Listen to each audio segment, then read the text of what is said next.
শুনলে অবাক হবেন আমাদের রাজ্যের মুখ্যমন্ত্রী মমতা বন্দ্যোপাধ্যায় যেই বুথে ভিডিওটা শেষ পর্যন্ত দেখুন আর এই দিদি কি বলছে আপনারা শুনুন। আর ভিডিওটা ভালো লাগলে চ্যানেলটা সাবস্ক্রাইব করবে অবশ্যই।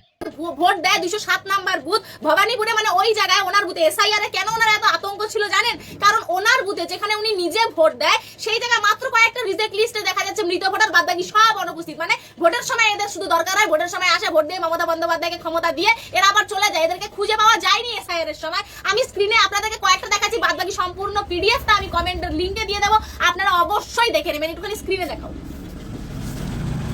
এই যে 207 নাম্বার বুথ, আর এই হচ্ছে অনুপস্থিত। খুঁজে পাওয়া যায়নি, খুঁজে পাওয়া যায়নি, খুঁজে পাওয়া যায়নি, খুঁজে পাওয়া যায়নি, খুঁজে পাওয়া যায়নি, খুঁজে পাওয়া যায়নি।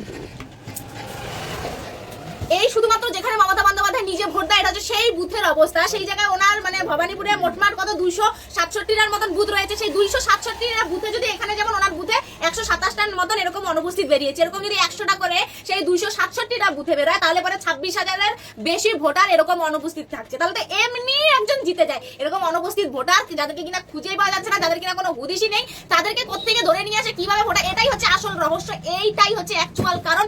বাংলার মানুষ দেখুক, বাংলার মানুষ প্রশ্ন করুক, বাংলার মানুষকে আমি প্রত্যেককে অনুরোধ করবো কমেন্টে গিয়ে অন্ততপক্ষে একবার হলে পিডিএফটা চেক করে দেখে আসবেন নিজেরা, যদি বিশ্বাস না হয় যে সেইখানে সবাই অনুপস্থিত, মানে মৃত ভোটার মাত্র কয়েকটা, আর বাদ বাকি যেগুলো ছিল সবকটা অনুপস্থিত। এগুলো আসলো কোথা থেকে? আর এটা ভোট দিয়ে চলে গেছে, এদেরকে কেন খুঁজে পাওয়া যাচ্ছে না?